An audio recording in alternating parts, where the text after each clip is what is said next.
With choreography, you need to start on an initial basis. What is going to happen first, how will it lead into the end. Essentially, when we think about choreography, we get into animators like Cry, Toaster, and multitude of animators whose style fits the criteria and blends with said choreography. The basis of choreo and how to make it isn't as hard as you think. Some ideas are creative and some are too drawn out, and making the animation often grueling to watch. But with a good mindset that's able to exemplify details, environmental kills, and so on, you're basically able to get into choreography as a whole. To make choreography, you need to make a foundation of flow. Flow is what makes a good choreography, along with timing, pacing, movement, character expressions, what they would do, and how we would perceive it.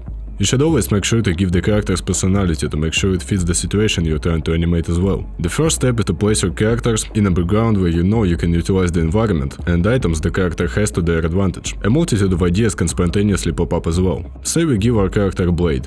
You can already think to yourself, I can let them cut the enemy in half. A basic swing would do, yes, but what if you wanna go beyond the basic attack? This can be turned into the enemy grabbing the blade after trying to be slashed at. Many follow-ups can be done. To understand follow-ups and flow, you should think to yourself, what else can I do after making the agent counter the protagonist? You can make the agent twirl the sword and get ready for an attack. As he attacks, the protagonist can dodge and land a good hit, grabbing the sword back and killing him in the process. Basic and easy choreography like that can make your test scenes way better than the standard enemies waiting to die instead of fighting back. If you'd like to do more than killing one enemy, you could make the VCAM more interactive. Say after killing the agent, another one comes in from behind with a gun. You don't want him to stand there, you want to start up momentum in this case. You keep the movement constant after the slash and let him recover from it, changing positions just in time. Be wary how you would do it though, as if you do it too late, the pacing will be off and the reaction time will be awful on both sides.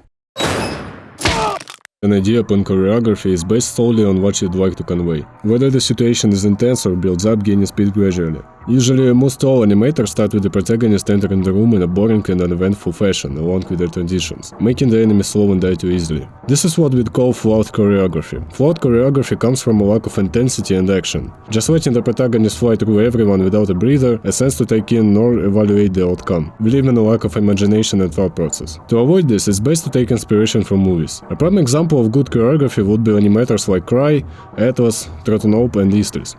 Each style being versatile and unique than the other. Copying upon other animators' movements but shifting their movements can be very helpful too, allowing you to continue where you started off and make a new set of choreography. To make a choreography that fits your style, you need to integrate the pacing and mood you want, and in general set up an ideal to what kind of choreography you're going for. You don't want to make your animation be generic or stay in common menace grounds like most all of the examples shown. To create the foundation and start up, you want to make everything as active and lively as possible. Instead of letting them walk, you can make your characters get ready for the action, instead of catching on after first kill. This can make the reaction time 10 times better, and the animation better, than what you'd likely see with the enemies taking in the situation. Say you kill the agent on the right. You'd want the protagonist to kill the one on his left, right? You should let the agent react and hit back instead of having the protagonist just kill on the spot. As tiers on agents are very important and should create characteristics. Each agent should be given opportunity. They should be given weapons and need to fight either, and an objective. The thinking process behind every great choreographed animation should start with these three ideals. Plan, what will make the choreo the way it is, how it's going to be formed. Motion, how to keep the flow going into the animation without any point of stopping. And lastly, verdict, the ending piece on how to move on to the next scene and keep it from there. These three ideals aren't used as much, but with the correct execution, it can be done exquisitely. Get that motherfucker! Whenever you are animating your enemies, most of the time, you'd want to humanize how they will fight and who the protagonist is going up against. When you're giving them a weapon, you should think about what they will do and how they will utilize it. Can the protagonist pick it up? Maybe they'll try to hit them with it and use it against them. Can they get a lucky shot in order to slow the protagonist down? It's completely up to you. This also correlates to melee combat. It's not good to let enemies mindlessly rush up to your protagonist with a weapon and just get shot. They are agents, tough and agile clones who show no mercy whatsoever. To humanize an enemy, you want to also make them smart. Instead of giving them cover, you want to make sure they are at constant struggle, based on their tier. This can make the animation more interesting to look at, since it's not the average Joan Ford syndrome fest, but something that feels genuine rather than generic. Making enemies fight back and intelligent is also your own choice, but it's best to keep them smart, so it's more entertaining. A vast amount of animators, somehow even to this day, doesn't show any sign of real enemies fighting back, and lacks personality. It's getting tiring to see the same idea for them over and over again. To avoid this, I recommend trying out different approaches for how you would like to work your enemies, and what they can do, to give your protagonists the edge they need, and to keep your animation fleshed out.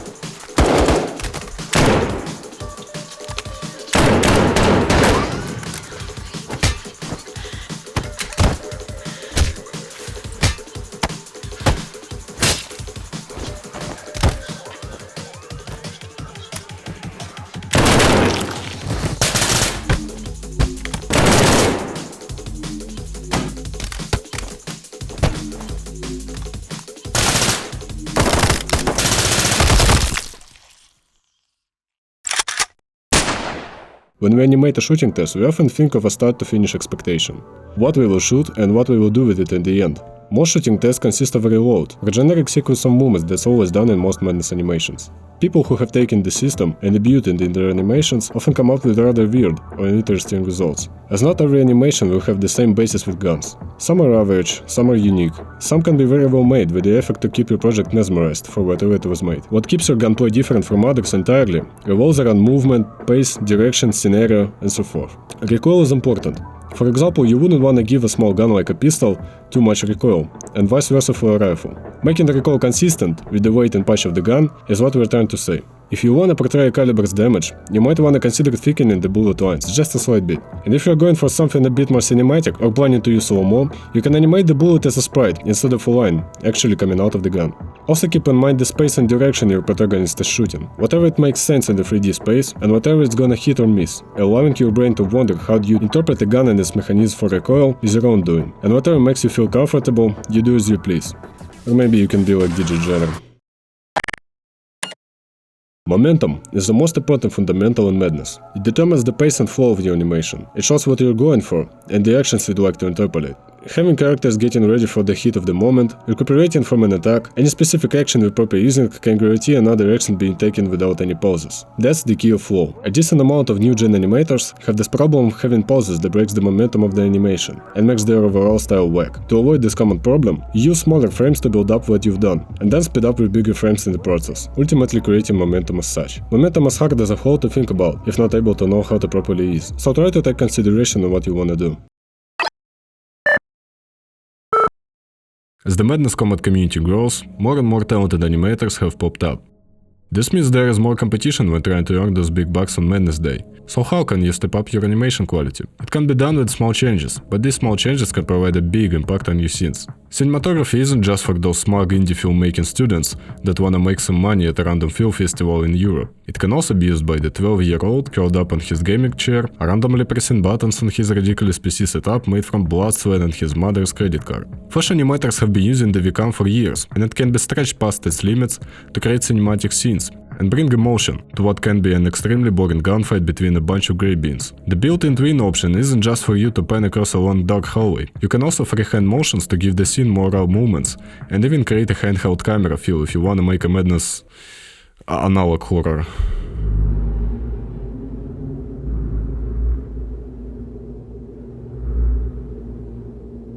Anyway, even the frame twinning option can be experimented with. You can change the way a camera pans and zooms, utilize ease in, ease out, and additional easing options to your advantage. If the different subsections to these easing options seem a bit scary, there is also a custom easing option where you can create your own movements for the camera. I recommend taking some time to experiment and see what zooming, panning, and other camera movements can be created just by messing with this feature. Breaking your VCAM is also an option. Breaking as in creating VCAMs with different types of overlays to help complete a scene's atmosphere or the overall animation. For example, the well-known animator Eklimer has made a few animations from a first-person perspective, usually a character or his OC using a sniper rifle. He uses his VCAM to help push the perspective to a 2.5D style. With the help of hand-drawn effects like gun muzzles and bullet trails, he is able to give you a POV of the Madness Combat universe. Color grading is another real-world technique that also applies to animation, but on a bigger scale. From the color swapping and soft palette of JoJo's Bizarre Adventure to the vibrant comic style of Into the Spider-Verse. It may seem a bit scary at first, but it's a simple process. There are two ways of going about it. Create a large rectangle over your scene, set it to a symbol, and use the various filters and overlays options to give the scene some spice. Using warm and cold colors helps set the mood, or add more to a situation. Wanna make a gritty fight scene in the rain? Change the overlay color to a less saturated dark blue. Wanna go for a prison escape scene? Change the overlay to red to match the alarms going off. The other option for those that want to take it a step further, use Adobe After Effects or Premiere Pro. This is recommended for those that know their way around editing and visual effects, but it doesn't hurt to try new things out. After Effects provides a lot of options to add elements to a scene and edit them to a grander scale that Animate/Flash can do. Play around with filters and download plugins to experiment and take your work further. To make an environment a place where you can utilize every item that you think of, it's best to think about what you wanna do. A glass bottle in the background can be used to throw. Shards of broken glass is a knife, wires on blinds and stair rails, anything can be weaponized if you think good enough, and if you know you can. Let's say your character is in a room with a brick and a gun. There are open opportunities you can get to. If the agent dodges your last bullet, the protagonist can use the brick as a substitute, which on its own is a prime example of environmental interaction. The utilization of grenades, whether they are explosive, flashbangs, smoke, or incendiary, the effective use of armor, or any other assortment of tools and gadgets that the protagonist or their enemy can use at their disposal, is out to spice up your fight scenes. A very simple example would be the protagonist running for cover and the enemies pursuing them throwing a grenade in his hiding spot in order to force him out. You at that point will have to make the protagonist choose between trying to find another point for cover or just directly go for enemies that have forced him out. The armor example is also an important one to keep in mind, as not all armor is made equal. Keep in mind how strong or weak and what kind of shots the armor that your character is wearing can withstand. Remember to draw it getting damaged, whether it's completely breaking or simply making a dent for extra immersion. Weapon attachments can also be considered utility gear, like for example a sniper rifle scope. Even a scope with less magnification can be used in a first-person scene. Night vision goggles can be used if a protagonist or their enemy are in a dark place and need extra visibility.